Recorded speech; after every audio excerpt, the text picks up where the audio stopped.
असली दिक्कत यहां पर ये नहीं है कि हम बांट नहीं पा रहे, असली दिक्कत है कि हमने जिद ठान ली है कि हम दो में बांट देंगे सब चीजों को।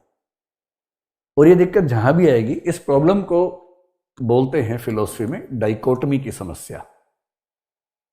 तो डाइकोटमी का मतलब है दो हिस्सों में हर चीज को बांट देने की जिद हमारे अंदर बैठी हुई है। जबकि सच ये है कि दुनिया डाइकोटमिक है नहीं। दुनिया जिस प्रिंसिपल पर चलती है उस प्रिंसिपल का नाम कॉन्टिन्यूम है, जिसका जिक्र मैं बार बार करता हूं। कॉन्टिन्यूम का मतलब है एक स्केल बना हुआ है, उस स्केल पे सब लोग अलग अलग पॉइंट पे होते हैं, ना कि केवल दो खांचों में सबको सेट कर सकते हैं। ये समझाने का एक बहुत अच्छा एग्जाम्पल ये होता है कि जैसे हम बोलते हैं कि कुछ लोग गोरे हैं, कुछ लोग काले हैं। क्या सच में गोरा काला पर्याप्त है, या उसके बीच में कई शेड्स और भी होते हैं? कई शेड्स होते हैं। कुछ बहुत गोरा है, हल्का गोरा, कम गोरा, काफी कम गोरा, थोड़ा सा सांवला, गेहुआ, करते करते करते करते फिर हम पहुंचते हैं एक ऐसे व्यक्ति पर जिसका रंग काफी काला हो सकता है।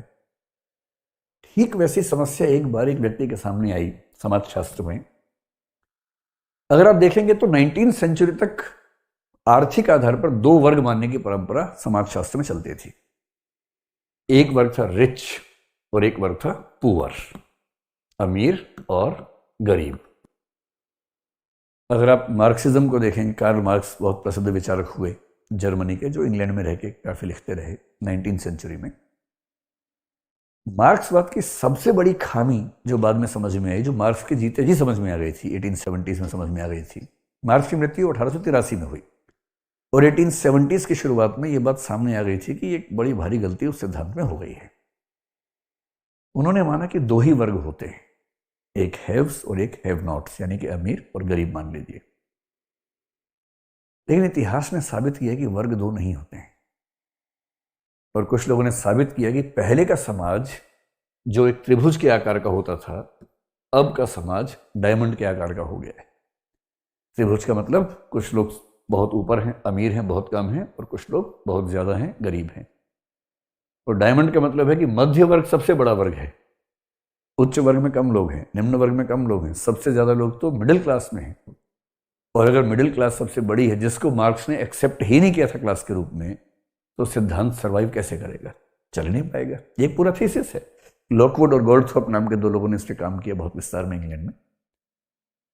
इस बात को समझते हुए फिर एक समझ बनी कि भाई हम ऐसा करते हैं, रिच और पुअर के बीच में एक मान लेते हैं कि मध्य वर्ग भी है, मिडिल क्लास भी है, और अब तीन क्लासेस हो गई। इसका जिक्र आप लोग भी करते हैं आजकल। कोई आपसे पूछे आप कौन से वर्ग में, आप कहेंगे कि मैं मध्य वर्ग में हूं। वो उच्च वर्ग में है, ये निम्न वर्ग में है। तो जो व्यक्ति झुग्गी झोपड़ी में रहता है, आप बोलते हैं कि वो निम्न वर्ग में है। जो फ्लैट में रहता है, आप कहेंगे मध्य वर्ग में है। जो अपनी कोठी में रहता है, पूरा बंगला बना कर रहता है, आप बोलेंगे कि वो उच्च वर्ग में, एक मोटा मोटा अगर क्लासिफिकेशन करना हो। जो साइकिल पे चल रहा है, आप कहेंगे निम्न वर्ग में है। जो स्कूटर या बाइक पे चल रहा है, आप बोलेंगे मध्य वर्ग में है। जो लंबी कार में चल रहा है, आप बोलेंगे उच्च वर्ग में है। यही तरीका है समझने का। और फिर एक दिक्कत है कि कार में दो तरह के लोग चल रहे हैं। एक वो जो मर्सिडीज में चल रहे हैं, एक वो जो नैनो में चल रहे हैं। पहिए चार ही हैं दोनों के पास।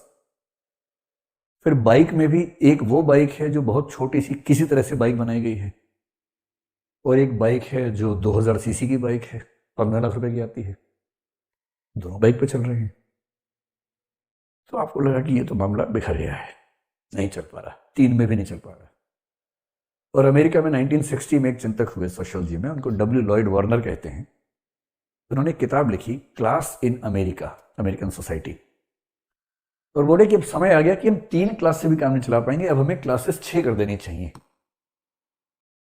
और वहां से पहली बार दो शब्द आए जिसका इस्तेमाल आजकल आप लोग खूब करते हैं। एक बोलते हैं लोअर मिडिल क्लास, और एक बोलते हैं अपर मिडिल क्लास। उच्च मध्य वर्ग, निम्न मध्य वर्ग। सुने ना आप लोगों ने, इस्तेमाल भी करते होंगे, है ना? ऐसे गरीबों में भी दो वर्ग हैं। एक है जो बहुत ही गरीब है, एक्सट्रीमली पुअर क्लास, और एक नॉर्मली पुअर क्लास कह लीजिए, गरीब वर्ग कह लीजिए। ऐसी अमीरों में भी दो वर्ग हैं। फिर अमीरों में एक है अडानी अंबानी टाइप का अमीर, जिसके लिए कोई लिमिट ही नहीं है, या इलॉन मस्क टाइप का है, या गूगल के मालिक जैसा है, या मार्क जुकरबर्ग जैसा है, जिसकी कुल संपत्ति अगर हम मान लें कि $200 बिलियन के आसपास है। इसको तो गुणा करने में बहुत टाइम लग जाता है 200 बिलियन का, तो है ना। $100 करोड़, वो 200, यानी कि $20,000 करोड़ उसको 100 से गुना कर लीजिए रुपए करने के लिए, तो 20 लाख करोड़ रुपए जिसकी संपत्ति है, एक तो वो अमीर है, एक छोटा मोटा मोहल्ले का अमीर है जिसके पास अपना एक घर है, एक दो गाड़ियां हैं, एक दो स्कॉर्पियो खड़ी कर रखी है उसने घर के बाहर, गुंडा गाड़ियां खड़ी कर रखी हैं 2-4, और दबंग होकर चलता है, चलते पीछे 4 गाड़ियां चलती हैं साथ साथ, और सारे 20 लोग एक साथ उतरते हैं गाड़ी से। अमीर तो वो भी है, पर वो मुकाबला इलोन मस्क से कैसे कर पाएगा बेचारा। तो अमीरों में भी कुछ लोगों ने 2 वर्ग मान लो, जो सुपर रिच क्लास है और जो एक रिच क्लास है। 6 वर्ग हो गए जो शुरू में 2 थे। और उसके बाद तो लोगों ने कहा कि भैया ऐसा ये काम छोड़ ही दो, मिडिल क्लास में भी पता नहीं कितने वर्ग हैं, हर मिडिल क्लास के व्यक्ति की अपनी स्थिति है, और इसके अंदर भी पता नहीं कितने वर्ग हैं, यानी कि 50 वर्ग बना लोगे तो भी हर व्यक्ति को डिफाइन नहीं कर पाओगे। और इसी को बोलते हैं कि डाइकोटमी में नहीं जाना है, कॉन्टिन्यूम में जाना है, निरंतरता में जाना है। सिर्फ ये समझना है कि कौन से व्यक्ति की स्थिति किसकी तुलना में कैसी है। अगर मैं इस बात को एक लाइन से समझाऊं तो बात शायद ज्यादा आसान हो जाएगी समझना हमारे लिए। तो एक लाइन है, एक स्केल है बेसिकली, और इस स्केल में हम मान लेते हैं कि ये लेफ्ट साइड है, लेफ्ट ही है, और ये राइट साइड है, ठीक। अब लेफ्ट और राइट है तो इसका मतलब कोई ना कोई एक सेंटर भी होगा ही होगा, इसको हम सेंटर मान लेते हैं। अब हमें समझना है कि कौन सी पार्टी को या कौन से व्यक्ति के विचार को कहां पर सेट किया जा सकता है। पहले की अप्रोच क्या थी कि लेफ्ट वाले सारे एक तरफ, राइट वाले सारे एक तरफ। लेकिन आपको ये समझ में आता होगा कि जो व्यक्ति लेफ्ट में है, हो सकता है कि वो बहुत लेफ्ट में हो सकता है कम लेफ्ट में हो। ऐसे राइट में हो सकता है कि हल्का सा राइट में हो सकता है कि बहुत ज्यादा राइट में हो, ये भी तो हो सकता है। और इसलिए हमने कोशिश की कि एक स्केल बना के समझें कि लेफ्ट या राइट में होने का मतलब क्या होता है। जैसे एग्जांपल लेके देखते हैं, बीजेपी राइट में है, आप सबकी सहमति है। शिवसेना भी राइट में है। अगर मैं पूछूं इनमें से कौन ज्यादा राइट में है तो क्या बोलेंगे? शिवसेना बोलेंगे, ये आप सबको सहमति है। शिवसेना और महाराष्ट्र नवनिर्माण सेना MNS, इनमें से कौन ज्यादा राइट में है? आप कहेंगे MNS थोड़ा और ज्यादा राइट में है ना। आपको लगता है कि ज्यादा। उसकी बड़ी वजह शायद ये कि वो सत्ता में नहीं है, सत्ता में आएंगे तो शायद ठीक हो जाएंगे, लेकिन सत्ता में आने से पहले कुछ ऐसी आंदोलन करने पड़ते हैं जिससे जनता साथ में आ जाए। और जो MIM है, MIM को आप कहाँ रखेंगे राइट में? बीजेपी के आसपास, शिवसेना या MNS के आसपास? कहीं शिवसेना के आसपास रखेंगे तो ठीक है, मोटा मोटा खाका बन गया। और क्या MNS की तुलना में और ज्यादा राइट में कोई आप सोच पा रहे हैं भारत या भारत के बाहर? जैसे हिटलर का जो सिद्धांत था, नाजीवाद या फांसीवाद, वो MNS से कम राइट है या ज्यादा राइट है? तो बहुत खतरनाक राइट था, वो तो बहुत ही खतरनाक राइट था। तो हम मान लेते हैं कि ये वाला जो लेवल है ये तो हिटलर के फासिज्म या नाजिज्म का लेवल है, जो चरम दक्षिणपंथ, जिसके बाद कुछ बचता ही नहीं है। जब कोई ये कह दे कि मेरे अलावा बाकी समाजों को जीने का हक नहीं है, उनको खत्म कर देना चाहिए, उनको गैस चैम्बर में डाल देना चाहिए, उनका सामूहिक हत्या कर देनी चाहिए, जीनोसाइड कर देना चाहिए, वो तो राइट का वो लेवल हुआ जिसके आगे कुछ बचता ही नहीं है। लेकिन हम ये जानते हैं कि भारतीय राज्य व्यवस्था में ऐसी स्थिति कम से कम नजर नहीं आती है, क्योंकि हम एक डेमोक्रेटिक कंट्री है और डेमोक्रेसी एक मोटे मोटे खाके के रूप में हमारे देश में हमेशा से बनी हुई है। तो हम कह देते हैं कि चलिए, हो सकता है कि MNS लगभग यहां स्टैंड करे, क्योंकि उसने हिंसा की बात उस तरह से कभी नहीं की कि जो गैर मराठियों को मार देंगे, हम जान से मार देंगे। थोड़ा बम पटाखे छूटते हैं, लेकिन कभी ये नहीं होता कि खत्म कर देंगे, वैसी स्थिति नहीं है। फिर आप कहेंगे कि भाई शिवसेना उनकी तुलना में थोड़ी कम एग्रेसिव है तो राइटिस्ट वो भी, तो शिवसेना को थोड़ा सा इधर कर लेते हैं। और आपने कहा कि जहां शिवसेना है लगभग वहीं MIM, all India AIMIM party है, तो उसको भी लगभग उस लेवल पर मान लेते हैं। ये हिंदुओं के लिए, वो मुसलमानों के लिए है। आप कह रहे हैं कि बीजेपी इनकी तुलना में कम राइटिस्ट है, तो बीजेपी को यहां रख लीजिए, ठीक। तो एक तरफ का खाका समझ में आ गया। अब चलते हैं लेफ्ट की तरफ।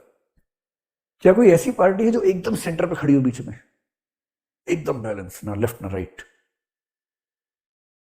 मुश्किल है कहना, क्योंकि कांग्रेस को लेकर जो सामान्य समझ है वो ये है कि सेंटर लेफ्ट पार्टी है। जो सेंटर के आसपास का इलाका है ना, जो पार्टी इसके अंदर आ जाती हैं, इस इलाके को मोटा मोटा मान लीजिए, इसको बोलते हैं सेंटर राइट या सेंटर लेफ्ट। तो लाल रंग का इस्तेमाल तो वहां करना था, लेफ्ट में उनका रंग लाल होता है। इधर तो भगवा का इस्तेमाल और हरे का इस्तेमाल ज्यादा ठीक रहता है। वो गलती से हो गया, पर कोई बात नहीं, हम लाल से ही काम चलाते हैं, उस तरफ भी इस तरफ भी। अब 4-5 पार्टी दिमाग में रखिए। कांग्रेस को लेफ्ट मान लेते हैं फिलहाल, आम आदमी पार्टी को भी लेफ्ट मान लेते हैं। इन दोनों में से ज्यादा लेफ्ट कौन है, कांग्रेस या आम आदमी?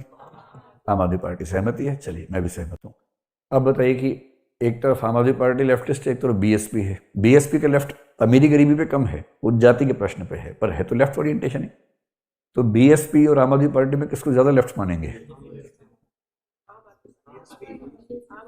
देखिए बट गया, समाज बट गया, नहीं समय बराबर मान लीजिए, कोई बात नहीं, ऑलमोस्ट इक्वल मान लेते हैं। ये तो रोज भी चेंज होता है कि कल बीएसपी ज्यादा लेफ्ट थी, आज आम आदमी पार्टी ज्यादा लेफ्ट हो गई। ये तो मुद्दों पे भी तय करता है ना कौन सा मुद्दा किस समय चल रहा है। ये तो बहुत ही सब्जेक्टिव बात है। समाजवादी पार्टी को भी लगभग वही रख लेंगे, रखेंगे। और आरजेडी को, आरजेडी कौन सी होती है? तेजस्वी यादव। हाँ बताइए, तो बीएसपी से किस तरफ? आसपास।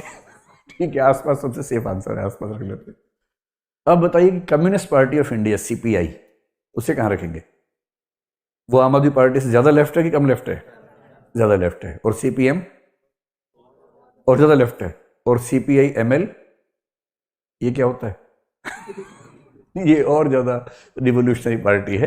कभी जब समाजवाद पढ़ेंगे तो इन सबका नाम समझेंगे। तो सेंटर के नजदीक जो पार्टी आएगी इस तरफ, वो आ जाएगी कांग्रेस, ऑल इंडिया कांग्रेस या नेशनल कांग्रेस, जो अभी किसके हाथ में है? राहुल गांधी के हाथ में है।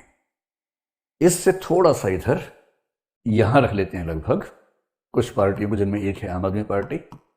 और किसे रख लें आप? बीएसपी को भी ये रखना चाह रहे हैं, एसपी को भी ये रखना चाह रहे हैं। मेरे ख्याल से एसपी थोड़ी कम लेफ्ट होगी बीएसपी की तुलना में, पर ठीक है, मोटा मोटा मान लेते हैं। आप आरजेडी को भी यहाँ रखना चाह रहे हैं, आप डीएमके को भी यहाँ रखना चाह रहे हैं, तो ठीक है, रख लीजिए। डीएमके का ओरिएंटेशन लेफ्ट का ही है। एआईएडीएमके डीएमके की तुलना में कम लेफ्ट है, किंतु उसका भी ओरिएंटेशन लेफ्ट की तरफ ही ज्यादा रहता है। तो आप मान सकते हैं कि कांग्रेस और इसके बीच में कहीं एआईएडीएमके शायद आ जाएगी।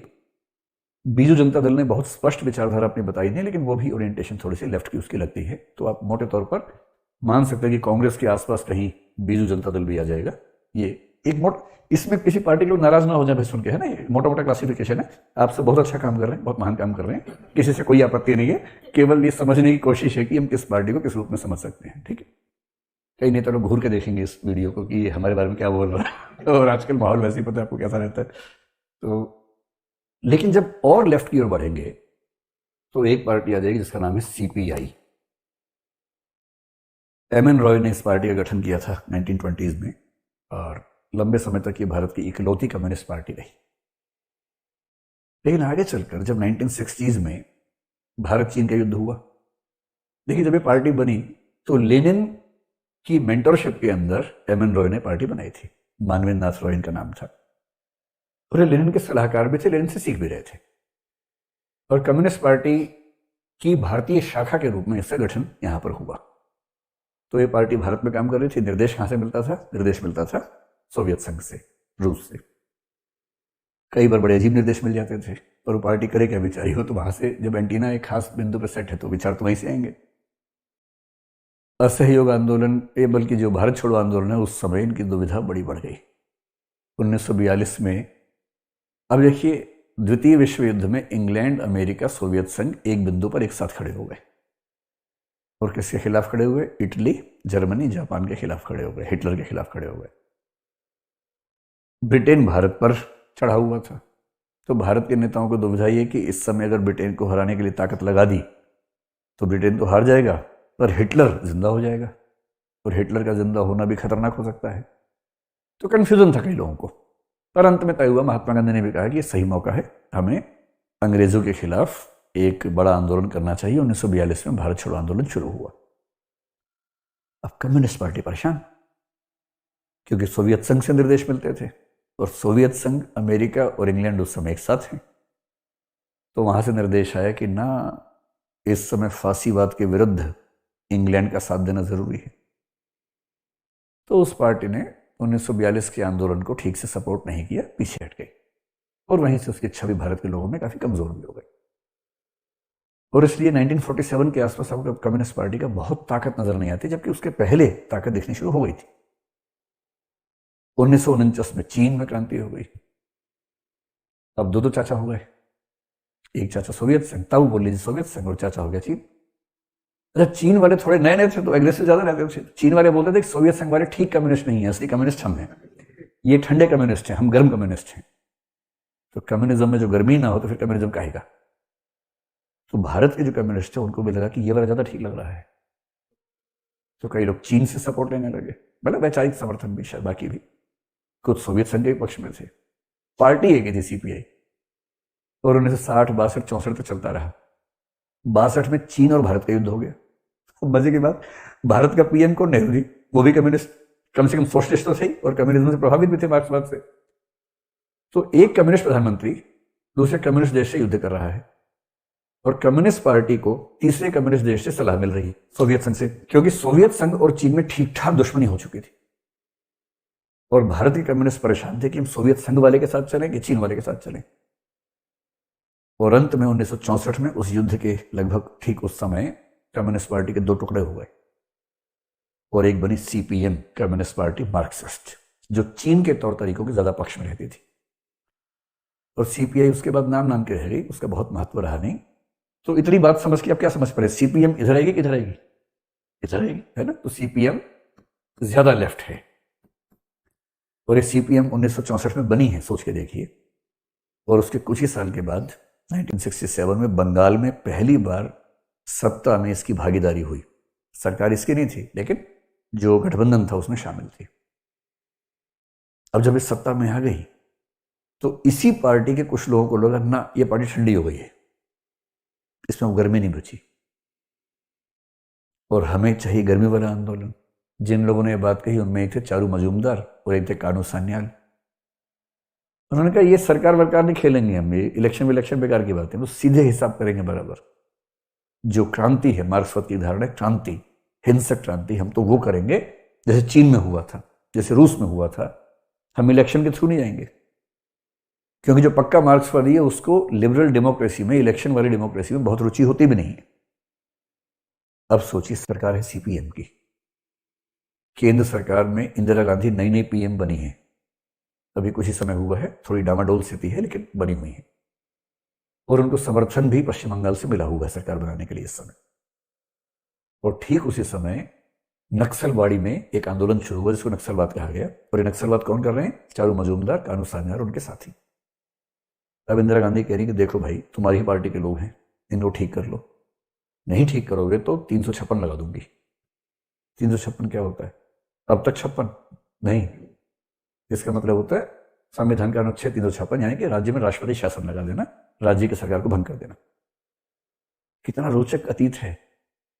पश्चिम बंगाल में सीपीएम की सरकार ने अपनी ही पार्टी के कुछ लोगों द्वारा किए जा रहे नक्सलवादी आंदोलन को क्रश किया, समाप्त किया। तो जब क्रश किया तो बोले कि तुम भाड़ में जाओ, हम सच्चे मार्क्सवादी हैं, हम नई पार्टी बनाएंगे। और तब जो पार्टी बनी उसका नाम है CPI-ML, communist party of India, मार्क्सवादी लेनिनवादी, मार्क्सिस्ट लेनिनिस्ट, ये पार्टी बनी। और इनका मानना था कि सीधे सीधे काम करेंगे। बाद में इसके भी टुकड़े हो गए, आजकल CPI-ML, L चलती है एक पार्टी, L का मतलब लिबरेशन होता है। लेकिन आप समझ सकते हैं कि केवल कम्युनिस्ट पार्टी हो जाने से लेफ्ट कह देना पर्याप्त नहीं है, उसमें भी लेफ्ट का इंटेंसिटी कितनी है ये देखना पड़ेगा ना।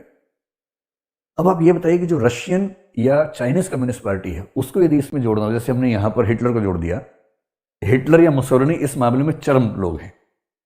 अगर मैं कहूं कि सोवियत संघ या चीनी कम्युनिस्ट पार्टी को जोड़ना हो, जिन्होंने शुद्ध रूप से हिंसक कार्यवाहियों के माध्यम से सत्ता हासिल की, या आपको कंबोडिया का अगर उदाहरण ध्यान हो, पोल पोट का एग्जाम्पल कभी सुना हो आप लोगों ने, उसको देखना हो, या नॉर्थ कोरिया में किम जोंग उन की पार्टी को ध्यान रखना हो, ये सब लोग वो हैं, कम्युनिस्ट पार्टी है, कम्युनिस्ट सरकारें हैं। इन सरकारों को आप सेंटर से लेकर यहां तक कहीं रखना चाहेंगे या और उधर रखेंगे? और उधर रखेंगे। तो यहां कोने में हम यूएसएसआर की कम्युनिस्ट पार्टी को, चाइना की कम्युनिस्ट पार्टी को, और north Korea Kim Jong Un का जो दृष्टिकोण है उसको रख लें। पोल पोट जिन्होंने कहते हैं कि कंबोडिया में करीब 20 लाख लोगों की हत्या की मार्क्सवादी क्रांति के दौरान अपनी, उनको रख लें, ये सब आ जाएंगे। और बहुत इंटरेस्टिंग बात, अगर आप इस निष्कर्ष को गौर से देख पा रहे हो, चाहे वामपंथ हो, जब वामपंथ चरम पे आता है तो लाखों लोगों की हत्याएं होती हैं। यूएसएसआर में स्टालिन नाम के आदमी ने, जो लेनिन के बाद सत्ताधीश बना, 40 लाख हत्याएं की, 40 लाख। पोल पोट छोटे से देश में था, 20 लाख हत्याएं की। किम जोंग उन करता ही रहता बीच बीच में। पता लगा कि एक मीटिंग में एक आदमी को उबासी आ गई, जमाई आ गई। आप लोग 3-4 जमाई ले चुके हैं इस क्लास में। ये तो मैं हूं तो कोई दिक्कत नहीं है। अगर अगर किम जोंग उन होता ना तो उसने उनमें से एक को पता है क्या किया, तोप के सामने बांध के तोप चलवा दी, पूरा छेद गड्ढा हो गया उसकी बॉडी में, पूरी कमर तोड़ गई, मर गया बेचारा। फिर एक मीटिंग में उसको पता लगा कि उसके एक फूफा जी थे जो शायद उसके खिलाफ साजिश कर रहे थे, उसको हल्का सा संदेह हुआ। इतना काफी था संदेह होना, रूल ऑफ लॉ थोड़ा ना होता है लॉ तो मैं ही हूं, कोई रूल ऑफ लॉ क्या होता है। तो अपने उस फूफा या मौसा जो भी थे, 10-20 भूखे कुत्तों को जो कई दिनों से भूखे थे उनके बीच में छुड़वा दिया, और वो भूखे कुत्ते उनकी बोटी बोटी नोच के खा गए। ये सजाएं होती हैं जम्हाई लेने की, आपको अंदाजा नहीं है। यहाँ तो आप लोग धूमधाम से उबासी ले रहे हैं, कोई दिक्कत नहीं है, क्योंकि लोकतंत्र है ना भाई, क्योंकि लोकतंत्र है। और जब दक्षिण पंथ चरम पे जाता है तो दक्षिण पंथ भी चरम पे क्या करता है, वो हिटलर बन जाता है, मुसोलिनी बन जाता है। और हिटलर पे आरोप है कि उसने 60 लाख हत्याएं की, 60 लाख, 40 लाख ये स्टालिन की मान लीजिए, 20 लाख इसकी मान लीजिए, बराबर हिसाब उसने भी कर दिया कि तुम्हारा 40-20 हम 60 कर लेते हैं अकेले। यानी दोनों ही पंथों का जो चरम स्तर है बहुत घातक हो जाता। कुछ लोग हैं जो सेंटर में रहते हैं, वो कहते हैं कि भाई ना हम इधर के ना हम उधर के, हमें तो लगता है कि मुद्दा देख के बात करेंगे, वरना हम ठीक है, थोड़े बहुत परिवर्तन हो ठीक है, थोड़ा बहुत यथास्थितिवाद हो वो भी ठीक है, क्यों ज्यादा टेंशन लेनी है। लेकिन ऐसी कोई पार्टी नहीं है जिस पार्टी को हम सीधे सीधे अनाउंस कर दें कि वो सेंट्रिस्ट पार्टी, हाँ सेंटर लेफ्ट है, सेंटर राइट है, वहां तक ठीक है। अब इसमें थोड़ा सा और एक लेवल जोड़ते हैं कॉम्प्लेक्सिटी का। क्या ये जरूरी है कि एक पार्टी के सब लोग एक ही जगह खड़े हों? क्या ये जरूरी है कि एक पार्टी हमेशा एक साइड में खड़ी हो? जैसे पहले कुछ व्यक्तियों की बात करते हैं, जैसे कांग्रेस को हमने रखा, कहां की कांग्रेस, इधर, ये कांग्रेस को रखा। अब ध्यान से देखें तो इस कांग्रेस पार्टी के अंदर अगर मैं 3 नाम जोड़ूं, एक है जवाहरलाल नेहरू, एक है इंदिरा गांधी, एक है संजय गांधी। क्या आप इन तीनों को एक पॉइंट पे रख सकते हैं? नेहरू बहुत ही लिबरल किस्म के आदमी हैं, अगर नेहरू सत्ता में है तो आप मान सकते हैं कि बहुत ज्यादा व्यक्तियों की स्वाधीनता कुचली नहीं जाएगी।